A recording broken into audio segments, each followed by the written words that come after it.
Gəlin bu cümləni ingilis dilinə tərcümə edək. Azərbaycan gündən-günə inkişaf edir. İlk olaraq baxaq ki, ingilis dilində cümlə quruluşu swapped qaydasına əsasən qurulur. Gəlin baxaq swapped nədir? Subject, yəni mübtəda, plus xəbər, yəni verb, plus objektiv, yəni tamamlıq, plus place, yəni zaman, yer zərfi, plus time, zaman. Ən sonda zaman qoyulur. İndi bizim cümləmizdə mübtədamız Azərbaycandır. Yazırıq Azərbaycan.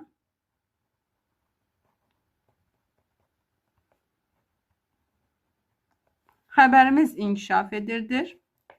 Is developing. İndiki davam edici zamandır.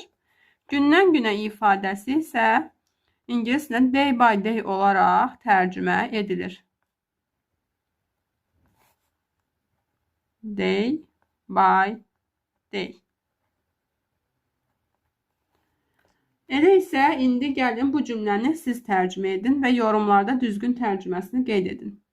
O gələni universitetə qəbul olmağı hədəfləyir.